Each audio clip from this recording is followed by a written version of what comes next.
자, 이제는 오늘 제가 보니까 어떤 분들이 오실지는 제가 일일이 다 아는 분들도 있고 모르는 분들도 있는데 아마 우리 교수님 제자분들도 계시고 그런 것 같습니다. 좀 아주 자료를 꽉 외워주셔서 감사한데 시간은 충분하니까 오늘 발표문 토론에 대해서 또 의견 있으신 분들은 의견 주시면 좀 더 나은 세미나가 될 것 같습니다. 질문해 주시기 바랍니다. 플로어에서. 네, 본인을 좀 아주 간단하게 소개해 주시고 질문 주시겠습니다. 저 어제 소속은 좀 말씀드리기 좀 그런데요. 제가 소상공인 시장 진흥공단 쪽에 좀 여쭤보고 싶은 게 제가 알고 있기로는 기획재정부에서 예산 결정을 2조를 받으신 걸로 알고 있고 그다음에 중소기업청에서 소상공인 개정에 대해서 1조 4천억을 사용하시는 걸로 알고 있습니다. 그러면 그 세금으로 실질적으로 3조 4천억을 받아서 지금 이제 운영을 하지 않습니까? 그럼 그 돈으로 또 소상공인 시장 진흥을 여러 가지 좀 연구해서 실질적인 효과가 있어야 되는데 그 공단에서는 조사를 하시면서 법을 규제적으로 이렇게 데이터를 많이 활용을 하시지 않습니까? 왜 그렇게 하는지 잘 이해가 안 가서 좀 거기에 대해서 돈의 어떤 재정이라든지 사용이라든지 또는 이런 것 좀 궁금해서 좀 질문을 드렸습니다.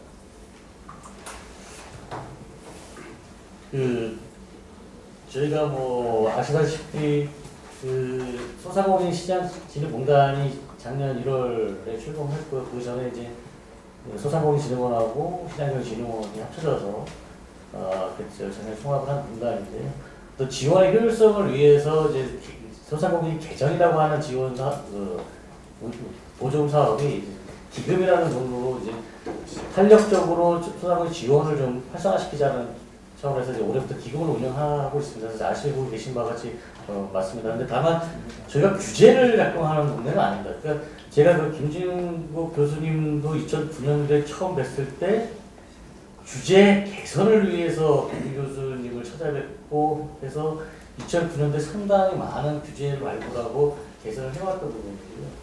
사실 이 유통법 관련해서는 사실 저희가 주관하기보다는 소관하는 법 부처가 있습니다. 그 부처에서 이제 진행했던 사안들이라서 저희가 사실 저희는 지금은 계속 규제를 개선하고자 하는 입장에서의 공단 일이 이루어지는 거지 어떤 규제를 새로 만들자고 하는 쪽에서의 업무를 하는 건 아닙니다. 그리고 아까 주제 발표 하신 내용하고는 조금 다른 지금 말씀을 하신 것 같고요. 네.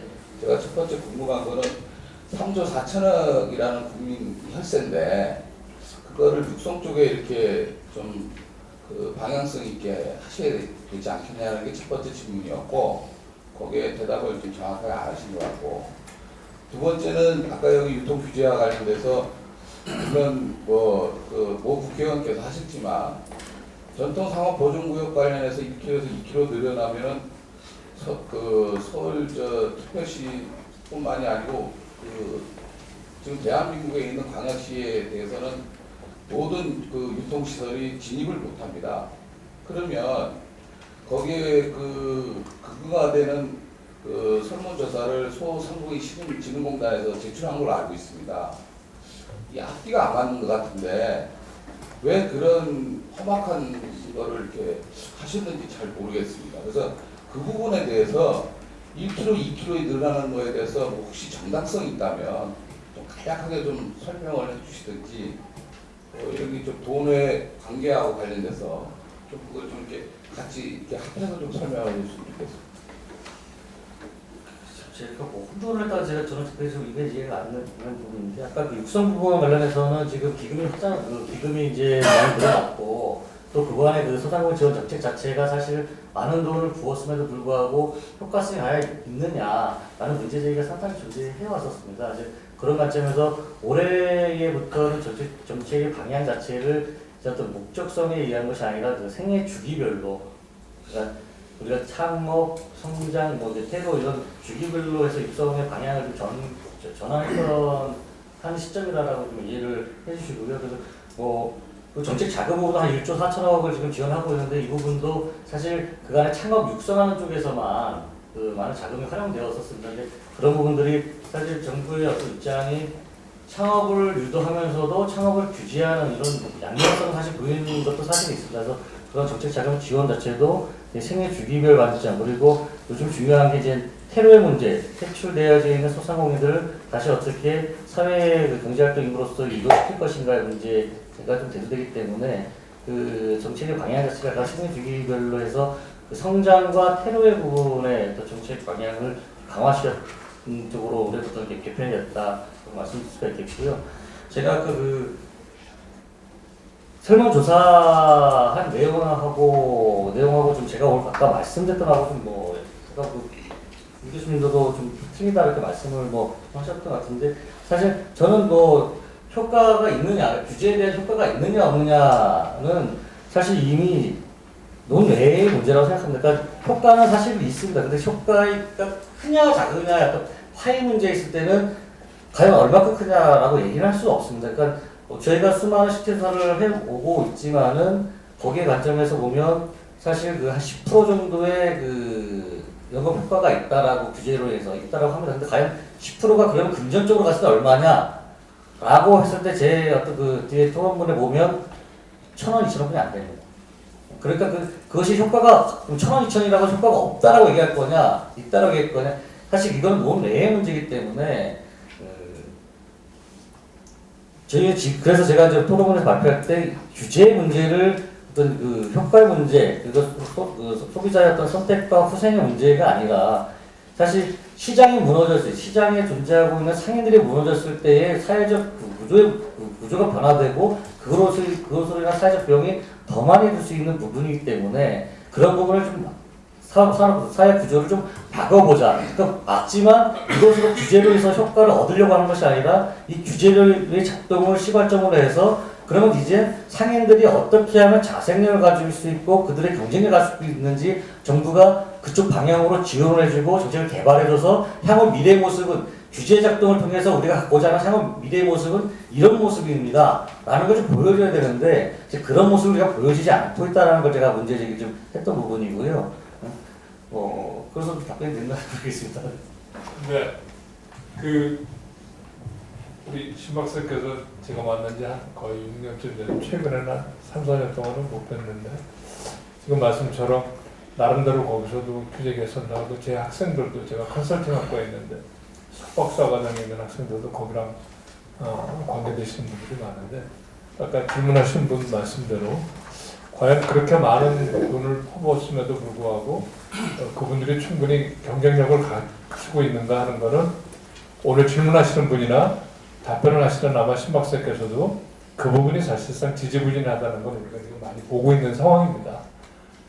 사실은 농업 부분에도 엄청나게 많은 돈이 100조 이상의 돈이 아마 90년대부터 치면 지금 200조 이상이 들어갔을 텐데도 농업은 역시 똑같거든요. 저는 사실 충격적인 게 몇 번 들었지만 김종호 교수님한테 81년, 82년에 재래시장의 발전 방안을 하는데 그때도 똑같이 그때 얘기가 지금도 똑같이 이루어지고 있다는 건 사실 전혀 변하지 않았다는 얘기거든요. 거꾸로 얘기하면 저 같은 표현대로 하면 저는 아까 최영 교수님께서 아주 굉장히 중요한 말씀을 하셨는데 협력 상상할 부분이 있고 경쟁할 부분이 있는데 결국 경쟁 없이는 경쟁력 없습니다.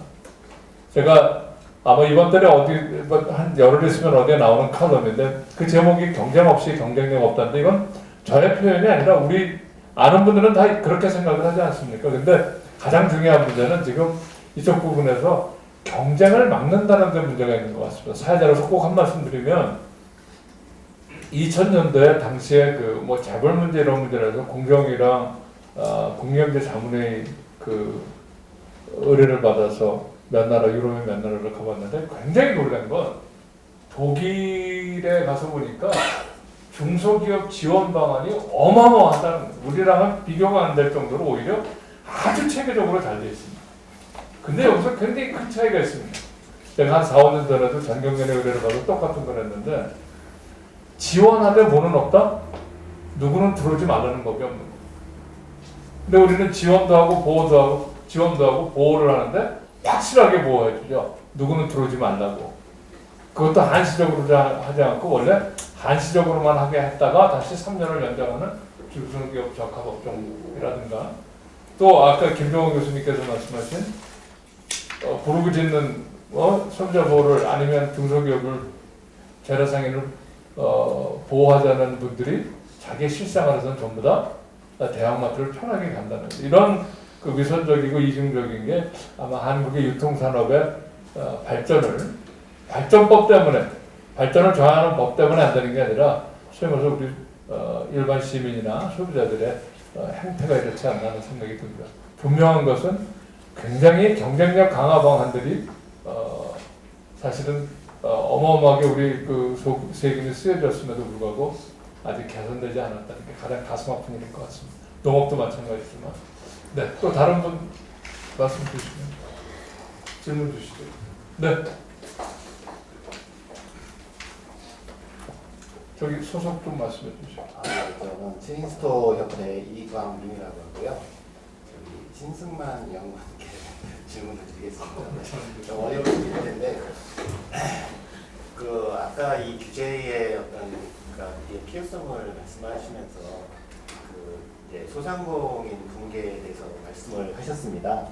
소상공인이 붕괴가 되면 그만큼 사회적 비용이 너무 크기 때문에 이 규제가 이제 그런 측면에서 필요할 수 있다. 사실 그거는 맞는 말인데 여기에 대한 이 첫 번째 질문은 경제를 전공하신 김정호 교수님한테 한번 좀 여쭤보고 싶습니다. 과연 이 규제가 없었을 경우에 이 소상공인이 붕괴가 돼서 큰 사회적 문제를 야기를 시켰을까?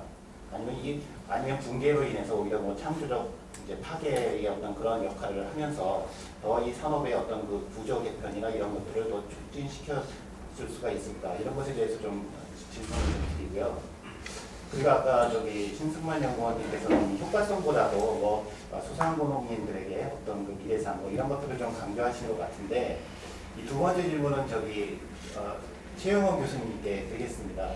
통상 우리가 법을 만들고 이 유통법이 규제가 지자체장한테 재량권을 줬는데 이 재량권을 주면은 이익 형량을 하게 돼 있습니다. 즉 이제 이 규제를 하면서 얻는 이익과 이 규제를 함으로 인해서 이제 발생되는 손실, 예를 들면은 이제 소비자 피해도 있을 거고요. 또 유통에 이제 어떤 효율성이 떨어지는 것도 있을 거고, 납품업체들 피해도 있을 거고, 또 유통업체 피해도 있을 거고.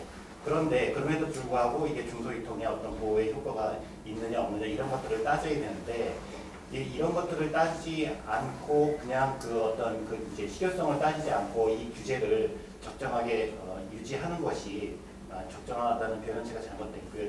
이 규제를 유지하는 것이 과연 바람직한가 그런 거 판단 없이 그리고 저 세 번째 질문은 신승만 연구원님한테 말씀 좀 드리겠습니다. 신승만 연구원님은 지금 규제가 실효성은 어느 정도 있다고 보시는데 근데 이 실효성에 대해서 지금 그 연구원 지금 여기 뒤에 거 저기 설문조사한 결과를 좀 봤는데요. 이 저기 통상 이런 설문조사를 가지고 이렇게 한 6,000명, 600명에서 6,000명대 샘플 조사를 했는데 이런 데이터를 가지고 지금 실효성이 있다 없다를 지금 판단을 하는 게 지금 어느 정도 신빙성이 신뢰도가 있는지 지금 왜냐하면 지금 여러 가지 선행 연구도 좀 있고 그렇지만 지금 실효성이 거의 없다, 미미하다 이게 이제 어떤 그 일반론이거든요. 그럼에도 불구하고 이렇게 실효성이 어느 정도 있고 이게 좀 필요하다고 주장을 하시니까 여기에 대해서 좀 말씀을 좀 부탁드리겠습니다. 네, 그러면 순서대로 그 질문을 세 개를 하시죠.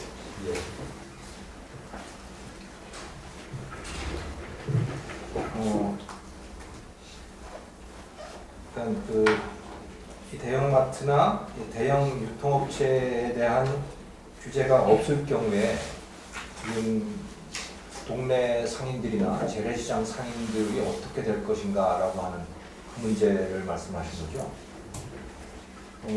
저는 그분들의 상당 부분은 현직을 떠날 거라고 생각을 합니다.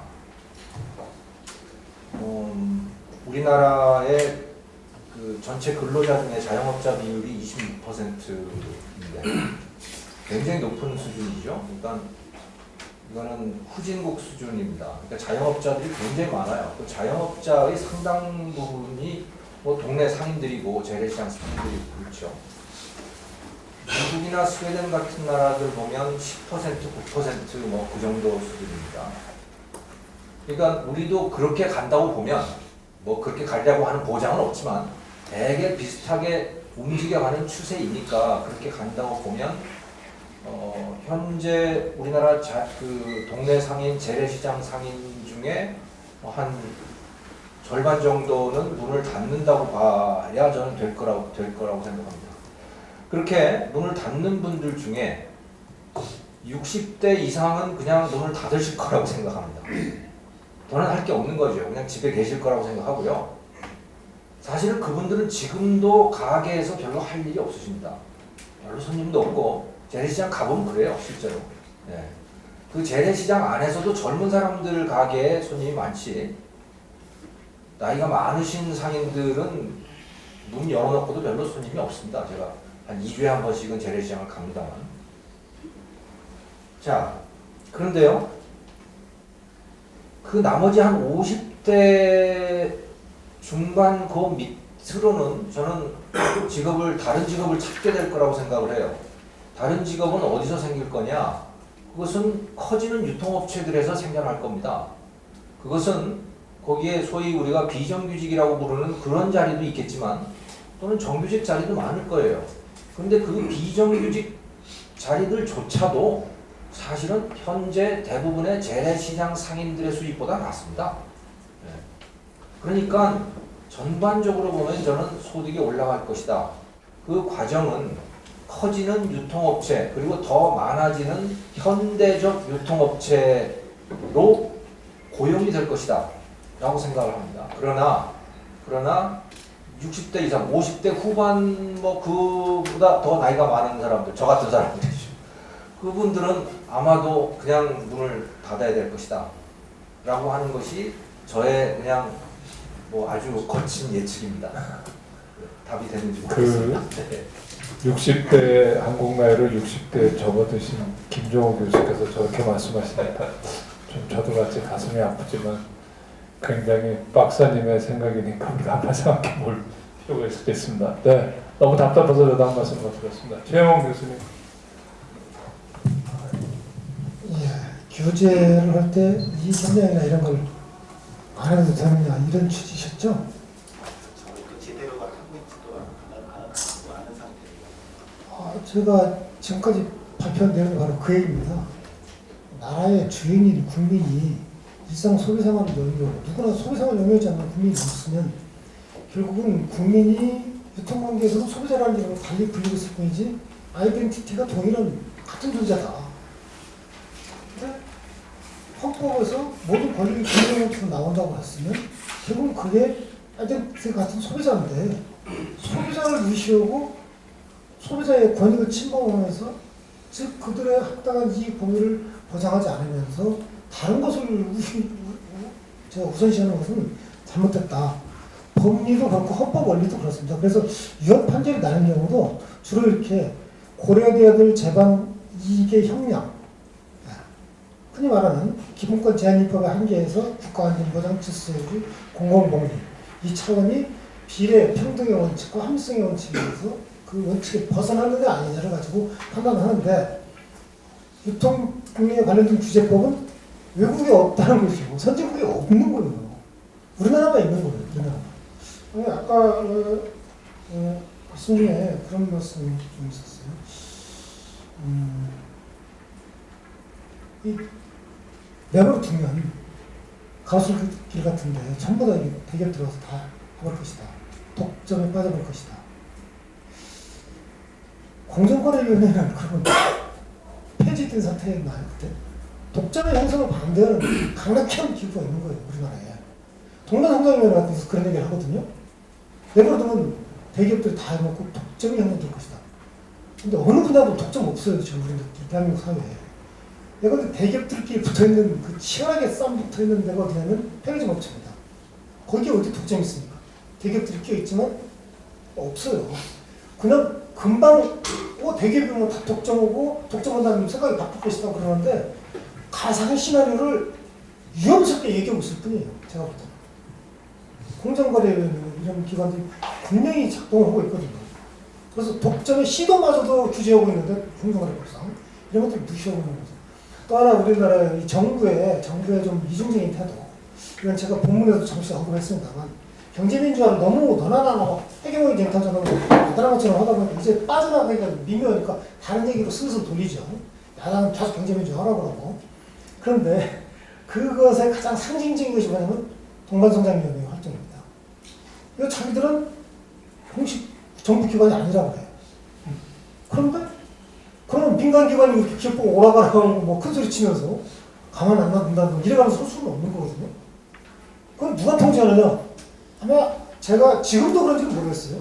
작년에 제가 공부해보니까는 청와대 경제수석실에서 직접 통제를 하더라고요. 사서 저 중소기업청이나 뭐 지식경제나 이런 데도 못하고 산업부나 이런 데도 못하고 실은 거기서부터 오더를 받고 예산도 거기서 실은 다 지시를 받고 이러고 있더라고요. 결국은 정부가 지금도 아직도 안 하고 있는 거예요. 그래서 그 문제를 솔직하지 못한 거죠. 지금 선생님 말씀하신 대로 솔직하지 못한 거예요. 이 솔직하지 못한 것은 국민의 각성에 의해서 솔직하지 못한 사람은 물러가 안 찍어준다는 것이 보편화되면 제시다 또다시 거기에 오게 되고 솔직함을 유지하든 되찾든 안 찾든 간에 정치인으로서 살아남기 위해서 다시 또 그 말이 맞아 하면서 돌아섭니다. 그렇기 때문에 이 컨슈머워치 같은 기관이 소비자 운동을 잘해야 한다는 거죠. 국민의 각성을 빨리 깎아기 위해서. 그 말씀에는 제가 꼭 동의하는 게 종래에 지금까지야 많은 소비자 단체는 정부에 무슨 한 자리 없거나 아니면 그걸 발전으로 정치화하려는 사람들의 모임이었던 것 같습니다. 그래서 지난 9월에 뉴델리인가 어디에서 뭐 이렇게 모였을 때 다른 소비자 단체랑 제가 전략을 안 하다 그날 분명하게 했습니다. 소비자 단체는 우리 소비자 단체답게 합시다. 무슨 중소상인 연맹이든지 아니면 FTA 반대 단체가 되지 않았으면 한다고. 그랬더니 무슨 의사가 그 연설하듯이 한다고 저한테 핀잔을 주더군요. 사회자를 잘 아는 이화여대 교수인데 아마 지금 최 교수님이 하신 말씀은 우리 모두가 새겨드려야 할 말씀 같습니다. 네, 마지막으로 신승원 박사님. 그 설문조사에 대한 데이터의 신뢰성 부분을 말씀해 주시는데요. 제가 그 서울 4개구의 대상으로 600명의 주부를 대상으로 샘플링 한 거라서 통계학적으로 600개 샘플은 유효하게 좀 볼 수 이해하실 수가 없고요.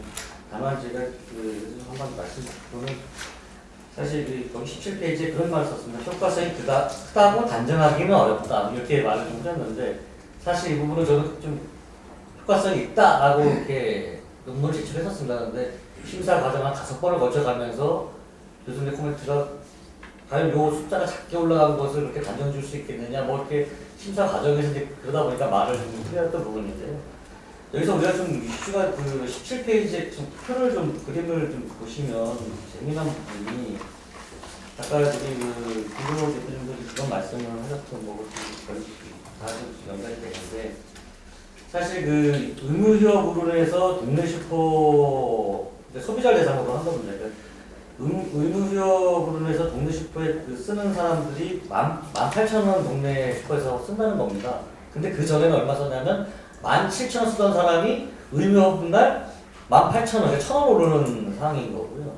근데 재밌는 건 편의점 같은 경우에는 뭐냐면 3,000원 썼던 주부가 의무휴업이 돼서 23,000원으로 올라간다는 거거든요. 즉 뭐냐면 편의점처럼 그 제품에 대한 구색력을 잘 갖춰놓는다고 한다면 일반 그 골목 상권에 있는 동네 슈퍼도 성장할 수 있을 텐데 아직 그런 변화는 있지가 않기 때문에 효과가 정말 우리가 크다라고 얘기하기는 사실은 어렵다. 그래서 만약에 그 동네 슈퍼도 편의점 같이 정말 그 상품 구색을 잘하고 물류 송가 시스템을 유통 시스템을 잘 만들어 놓고 소비자들이 적절히 원하는 물품을 잘 배치한다고 하면은 이 규제 효과는 더 컸을 거라는 생각이죠. 근데 사실은 아까 자꾸 이제 저는 그 규제로 인해서 이 효과를 늘리려고 했던 거는 저는 아니라고 계속 보기 때문에 자꾸 그래서 그런 말씀 자꾸 드리는 거거든요.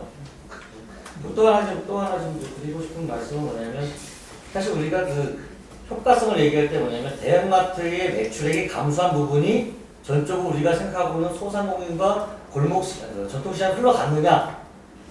그렇지 않다라고 하는 게 이제 그 규제를 반대하는 쪽의 입장인데 사실 그거를 따지기가 너무 힘듭니다. 그 부분은 지금 그 판결문에서 썼던 그 연세대 교수님의 그 논문에도 보면 그 대형마트의 그 의무요금에서 감소된 부분이 시장으로 흘러진 소상공인과 전통시장으로 흘러가지 않고 다른 데로 흘러간다 이렇게 주장을 하고 있는 논문이 있는데 사실 그 부분은 예를 들어서 우리가 소비자 트렌드가 바뀌기 때문에 그 소위 우리가 얘기하고 있는 인터넷 쇼핑몰을 통해서 물품을 구매합니다. 대기업이 운영하는 이마트몰이라든가 이런 현대 쇼핑몰이라든가 사실 거기로 흘러가는 소비자들의 어떤 금액들은 대형 유통업체의 매출로 잡히질 않습니다. 일반적으로 거기서 잡히는 건 뭐냐면 판매 수수료만 잡히는 거예요. 그렇기 때문에 대형 유통업체가 감소된 매출이 분명히 자기네가 운영하는 쇼핑몰에도 전환이 됐음에도 불구하고 다시 금액 부분만 합산했다고 해서 우리가 파이가 원래 100이었는데 규제에서 80분이 매출을 못 올린다. 그래서 그 20%가 또 시장으로 안 간다. 이런 논리는 사실 규명하기가 상당히 힘들거든요. 그러다 보니까 우리가 실태에 의존할 수밖에 없는 그런 한계는 있다 이렇게 말씀드립니다. 네. 10분이 남아서 제가 알겠습니다. 조금만 그 팩트 파인딩 좀 하겠습니다. 한 달 이내에 나온 그 통계청에서 발표한 거죠. 그 발표에 의하면 아시다시피 그 대형마트나 소상공인이나 이 규제 이후에 조금씩 다 매출이 줄어들었습니다. 그리고 이 소비자들이 어디로 갔냐면 온라인 쇼핑몰로 갔습니다. 물론 거기에 대부분은 지금 말씀드린 이마트나 롯데 쇼핑몰이나 이런 거겠지만 그거는 거기가 대형 자본이 있다 없다로 할 거는 아닌 것 같습니다. 소비자의 소비 행태가 어떻게 변하느냐죠. 다시 말하면 대형 마트가 문을 닫으니까 소위 말해서 20, 30대는 아이 그래? 귀찮아. 어디로 가냐면 온라인으로 가는 겁니다. 여러분 아시다시피 온라인 쇼핑몰에서 가장 많이 구입하는 제품이 뭔지 아시죠? 물입니다. 김치도 굉장히 많이 팝니다. 그러니까 신선식품이나 이런 것들 이거 무거우니까 그래서 20, 30대의 소비 행태가 변하고 있다는 거예요. 그러니까 아까 김정호 교수님이 말씀하신 것처럼 상인이 변하고 한다는 건 소비자는 변해지고 소비자가 변한 걸 갖고 개념 없는 소비자라고 얘기할 수 없거든요. 그건 그냥 팩트예요. 거기에 상인들이 어떻게 대응하느냐인데 통계청 자료에 나온 거 보면 이 규제 이후에 대형마트도 소매상인도 오히려 줄고 그 많은 소비자가 온라인으로 갔다는 건 우리 모든 이 법을 규제를 찬성하는 쪽이나 반대하는 쪽이나 던지는 시선적으로 굉장히 큰 겁니다.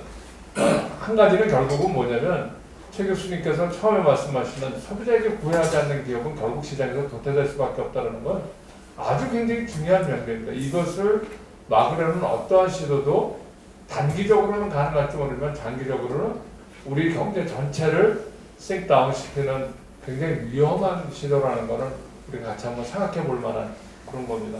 한 가지 더 드리면 그 쌀 농사에서 보니까 제가 그 저 학생 중에 그 지방에 있는 학생들이 있어서 물어보니까 자기 집에서 쌀 농사하는 애들이 한 10여 프로 정도 되는데 굉장히 재미난 사실이 있어요.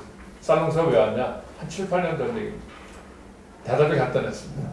수매해주기 때문에 한다는 거예요. 새겨들으셨으면 수매해주기 때문에 쌀 농사 한다는 거예요. 그러니까 이 얘기는 아까 김종호 교수님 말씀에 좀 도움이 될까 해서 그러니까 보호되는 한 그 업태는 살아남지만 결국은 그 피해는 결국 누구한테 가냐면 구애받아야 할 소비자한테 간다는 걸 우리가 한번 생각해 보겠습니다. 네, 질문해 주시죠. 지금 편의점 협회 근무하는 유성이라고 합니다. 그 질문을 드릴 게 너무 많아서 그 정리가 잘 안 돼가지고요. 그래서 질문을 안 드리려고 했었는데 편의점 말씀을 하셔가지고 좀 말씀 좀 드릴 것 같습니다. 우선 첫째, 우리 신승만 연구위원께서 이 데이터를 근거로 해서 말씀하셨는데 서울의 4개 구의 주민을 상대로 하셨는데 어느 분인지 제가 알 수 있을까요? 구로구, 파구, 우편구, 용산구인가? 그렇죠. 그게 이제 그 어느 구를 또 상대를 했냐에 따라서 데이터 결과가 다르거든요. 또 송파구는 아파트가 많이 사는 구고요. 또 거기서 제가 또 거주하고 있기 때문에 그 대형마트 영업 규제령에서 사실 독거 노인처럼 살고 있는 사람은 엄청나게 불편합니다. 그건 분명히 말씀드리고 싶고요. 근데 저도 이런 관련 업무를 하기 때문에 얼마나 불편함을 느끼는지 제 같은 동네 주민들하고 그 교류를 하고 있어서 물어보면은 저하고 똑같은 생각인데요. 그 우리 신 위원님께서 그런 인식을 갖고 연구하셨다니까 상당히 개인적으로 걱정스러운 부분이 있어서 하나 말씀드린 거고요. 또 하나는 아까 판결문의 근거가 연구자료를 근거했는데 객관성이 부족하다라고 하셨는데 저도 판결문을 읽어봤습니다. 아까 말씀드린 이익 형량을 제대로 했느냐, 또 하나는 이해관계인인 그 대규모 마트에 입점하고 있는 입점업자들의 의견을 들어본 절차가 있었느냐 하는 것이 주된 쟁점 사항이었었는데 이 두 가지가 다 빠져있기 때문에 이 결정 과정이 잘못됐다는 것을 판결 위주로 알고 있습니다. 그런데 그 내용에 나와 있는 그 연구자료의 어떤 이익 형량이라든가 이런 부분들은 어느 교수님의 연구든 간에 똑같이 헌법의 일반적인 원칙이고 하기 때문에 그것에 대한 객관성을 논한다는 것은 조금 아쉬운 부분이고요. 그리고 또 객관적인 수치나 이런 부분에 있어서는 중소사업자들이 조사하느냐 대기업 사업자들이 조사하느냐에 따라서 경고 결과가 다를 수가 있어요. 예전에 그 유통산연합회에서 이와 비슷한 연구용을 발표한 적이 있었는데 시장 상인들만 대상으로 해서 규제가 제대로 됐느냐 하는 결과를 가지고 규제가 잘됐다 하는 결론 노출하는 이런 자료도 본 적이 있거든요. 그렇기 때문에 이 부분에 대해서 한 가지만 가지고 좀 판단하기 어렵다는 것을 제가 말씀드리는 게 대형마트를 영업일을 규제해서 편의점 같은 경우는 뭐 23,000원 정도, 2,3만 원 중단했다는 하는 부분이 저희 업계에서 봤을 때는 대형마트 영업 규제가 편의점의 성장으로 이어졌다고 보는 경우는 저희 안 보고 있습니다. 그런 것은 우선 현실의 인식에서 큰 차이가 있다. 그리고 이것이 어느 해에 연구조사가 되어 있는지 좀 궁금한 부분도 있고요. 그리고 또 하나가 경제민주화 이후로 해서 아마 그 마트만큼이나 큰 어려움을 겪은 것이 편의점입니다. 그래서 작년하고 재작년도에 편의점 업계가 상당히 곤욕을 치렀습니다. 그런데도 불구하고 편의점은 좀 성장을 했습니다. 그 성장한 이유가 점포도 늘고 한 이런 부분들이 대형마트를 규제해서 편의점이 성장했다고는 보지 않고요. 다만 아까 우리 그 김정은 교수님도 말씀하시고 최 교수님도 말씀하셨지만 소비자 행태의 변화에 충실한 그 업계의 어떤 모습에 때문에 편의점업계가 성장했다고 저는 그렇게 보고 있습니다. 예를 들어서 그 20대, 30대들한테 물어보면은 편의점을 찾는 이유가요. 우선 세련돼 있고 현대식이고 언제든지 가서 물건을 살 수 있다는 겁니다. 그리고 또 그 지역 주민에 맞는 물건의 구설을 갖추고 하는 이런 여러 가지 소비자 행태에 충실하다 보니까 그 누구한테 물어보더라도 편의점 가게는 그 물건값 비싸다고 하거든요. 슈퍼마켓이요. 슈퍼마켓에 비해 물건값이 비싸면도 불구하고 살아남는 이유는 아까 말씀하신 것처럼 소비자 행태 변화에 잘 적응하기 때문에 이 편의점 업계가 그나마 성장하고 있다고 바라보거든요. 그렇기 때문에 그런 측면에서 본다면은 그 어떤 그 유통업자들의 어떤 기본적인 태도나 이런 부분들이 되게 중요한 요소입니다. 저 같은 개인적인 말씀을 드리면 그래서 죄송합니다. 개인적인 말씀을 드리면 저희 동네에 GS마트가 있고 가락공판장이 있습니다.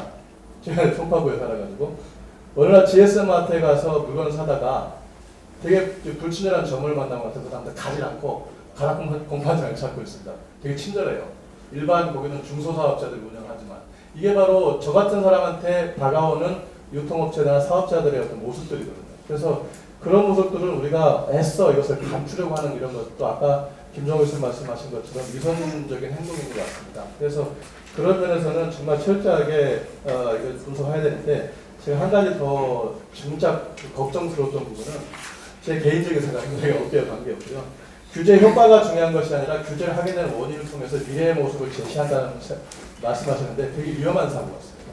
왜냐하면 규제가 되면은요 사람들은 하지 말라는 것이 되기 때문에 그 하지 말라고 하는 요소에 대해서는 사람들이 더 이상 찾지 않게 되고 그 부분은 죽게 마련입니다. 그리고 과연 이게 논의의 규제가 있어서 그 효과가 있으냐 하는 분석은 아주 중요한 그 작업이거든요. 그래서 제 개인적으로 동반성장위원회 이런 데 어떤 연구 결과라든가 보면 3년마다 다시 적합업종 지정하는데 사실은 이게 일반 업계에서는 대형마트만 규제하는 것이 경제민주화로 비춰지고 있지만 이 경제민주화라는 이름으로 해서 산업 전반의 중소기업 적합업종 문제가 양산화되어 있습니다. 그러다 보니까 어떤 경우가 있었냐면은 그 어느 소비자 단체에서 일반 사업자 단체에서 사업자 단체에서 대형마트에서 그 초중학생들 산 물건들 문구류를 취급하지 말라는 내용의 신청이 들어간 적이 있었어요. 그 내용을 딱 봤을 때 신문을 통해서 봤습니다만은 요즘 아시겠지만은 요즘 그 초등학교 앞에 문방구가 없습니다. 문방구가 없는 거는 대형 마트가 있기 때문에 없어진 것이 아니라 요즘 초등학교는 더 의무교육화가 돼 있어서 웬만한 그 문구류 같은 건 학교에서 무상 공급해줍니다. 그러다 보기 때문에 초등학교 앞에 문구점이 없어질 수밖에 없습니다. 그런데 그 문구업자들을 보호하기 위해서 초등학교 문구류에 대해서는 대형마트를 취급하지 마라 하게 되면 맞벌이하는 이런 부부들이라든가 이런 사람들의 그 학부모들은 물건을 어디 가서 구입하냐 이런 문제가 나옵니다. 그래서 그런 질문을 제가 했더니 하는 얘기가 그건 전혀 소비자들이 걱정할 바가 없다. 그런 것을 규제를 하게 되면은 문방구가 생겨난다. 저는 그게 말도 안 되는 어떤 논리라고 생각합니다. 이런 부분들이 일반 대형 마트뿐만 아니라 일반 산업 전반에 퍼진다는 것이 더 큰 문제입니다. 그래서 그런 규제들이 제대로 되는지를 진짜 진지하게 미래 산업의 어떤 변화를 하든 모습을 갖고 있다면은 진짜 진지한 검토 후에 이런 부분들이 필요하지 않을까 이런 생각. 죄송합니다. 하실 말씀이 많았는데 제가 자꾸 제 말이 많았고 잘라서 죄송합니다. 아주 여러 분야에 귀한 말씀 주셔서 고맙습니다. 시위원님 잠깐만 혹시 짧게 대답하실까요? 네, 답변 간단하게. 답변도 안 하면 간단하게. 예, 뭐 하도 많은 좋은 말씀 해주셔가지고요. 제가 사실 제가 논문 낸 거 자체는 제가 연구자 관점에서 낸 것이지 기관을 가지고 낸 건 절대 아닙니다. 그러니까 그런 부분은 좀 이해를 해주겠고요. 사실 편의점의 부분이 늘어났다. 그 부분은 규제로 해서 늘어났다라고 이해하기보다는 아까 말씀하신 것처럼 그만큼 소비자 트렌드에 맞게끔 편의점 같은 시스템들이 잘 갖춰놨기 때문에 그런 대형 같은 그런 자본들이 들어와도 뭐 프랜차이즈 자체도 대기업이라고 볼 수 있지만 그 운영가 자체는 소상공이기 때문에 그 주변에 대형 자본이 들어와도 버틸 수 있었던 힘이 되었다라는 것을 이해했고요. 그걸 통해서 우리가 시사할 수 있는 방법은 그렇기 때문에 골목 상권에 있는 소상공인들이 그런 시스템을 배워서 적용을 해야 된다. 그런 쪽에 제가 시사점을 낸 것이고요. 아까 그 판결문에 대한 부분은 그 연구 논문, 그러니까 판결문에 대한 제가 문제를 제기하는 것이 아니라 판결문에서 사용했던 근거의 문제가 뭐냐면 사실 그 논문의 가장 핵심이 수치의 문제가 아니라 로직의 문제입니다. 분석의 문제 뭐냐면 비교 대상군을 그러니까 대형마트의 매출액에 대한 근거는 실데이터를 쓰고 거기에 반대급부인 소상공인에 대한 매출액은 잡히지가 않고 찾을 수가 없으니 일반 샘플 조사한 표본 조사에 의한 매출 가지고 비교 분석을 했다는 거거든요. 그거 자체가 비교 대상군이 아닌데 그 근거로 쓴 논문을 가지고 그 판결문의 근거를 썼다라는 부분을 가지고 지적했던 부분입니다. 네, 뭐 이것으로 마치겠습니다. 네, 시간이 다 돼서 우리 최 교수님께서 마지막으로 주신 말씀에서 간단하게 말씀드리기로 물론 많은 질문이 있으시겠지만 연예학회에서 하는 것보다 훨씬 더 핫한 디베이트가 돼서 사회를 맡은 저로서 감사할 뿐입니다. 네, 최 교수님 마지막. 제 얘기 듣고 그래 그렇게 경쟁에 내버리면 많은 사람들이 일자리 잃을 텐데 최 교수 정말 굉장한 사람이다 이렇게 생각할까 봐서 제가 인기발을 좀 하려고 제가 지금 마이크 달라고 그랬습니다. 중요한 얘기할 것처럼 해서 달라고 그랬는데요. 김정일 교수님 말씀 듣고 보니까 정말 저도 이제 제 시장에서 퇴출되겠더라고요. 보니까 굉장히 치여진. 근데 저도 능동주의 서시 좋아합니다. 죽어가는 것들 사랑해야지 좋아하고요. 그럼에도 불구하고 제가 이런 얘기를 하는 것은 프루투스가 한 말을 좀 인용을 하면서 제가 끝을 내려고 합니다. 영세 시민들을 더 사랑해서가 아니라 대한민국 전체를 더 사랑해서 이렇게 얘기를 합니다. 그런데 이 얘기를 실은 누구도 못해요. 우리 사회에서. 학자라는 사람들이 해야 되는데 학자들 괜히 욕먹기 싫으니까 안 해요. 그래서 제가 한 거니까요. 저를 보고 피도 눈물도 없이 경쟁만 주창하다가 이렇게 했는데 생각하지 말아주시기 바랍니다. 철학적인 고민도 많이 해봤습니다. 고맙습니다. 네, 감사합니다. 네. 최 교수님 오늘 굉장히 중요한 말씀 하시면서 자기 고백적인 말씀도 하셨는데 저는 좀 마지막으로 어쩌면 다시 한번 냉정한 말씀을 드리겠습니다. 아까 말씀드렸듯이 경쟁 없이 경쟁력 없다고 했는데 저는 지방대학에 21년째 근무하고 있습니다. 이제 만 21년이 지났는데 제가 지방대학 학생들한테 취업에 쿼터를 주는 걸 반대하는 사람입니다. 이유는 처음에 들어갈 수 있지만 들어가서 올라가기 힘들다는 얘기예요. 2번 죽일 수 있다는 얘기입니다. 저는 우리 학교에서도 직접 대놓고 얘기했습니다. 총장님한테도 얘기했고 교수에서도. 왜? 그냥 거기에 기대면 결코 우리는 살아남을 수 없습니다. 제 방에 있던 조교한테 다른 학교 영어과에 영어 선생님이 하고 싶어서 덩치가 아주 86대는 커다란 녀석인데 영어 선생님이 되고 싶답니다. 네가 받은 토익이 몇 점이니까 820점이라고 합니다. 타겟은 미니멈 950을 맞아야 됩니다. 지난 여름에 제 방에 들어왔는데 할 수 있겠냐니까 굉장히 힘들어합니다. 그러면 내 방에 들어오지 말고 한번 해보겠습니다. 9월 말에 930점을 맞았습니다. 정말 기분이 좋고 제가 그냥 가슴이 멍했더라고요. 990점 맞으라는 소리는 안 하고 980점 할 수 있겠어? 이 녀석의 말이 재밌습니다. 교수님, 트라이 할 수 있을 것 같아요. 지금 느낀 기분을 다시 맛보고 싶습니다. 2달 동안 또 개겨서 저한테 야 인마 눈에 도끼가 안 보이잖아. 그랬는데 11월 말에 965점을 맞아줬습니다. 참고로 말씀드리면 배재대학에서 965점을 맞기는 정말 어렵습니다.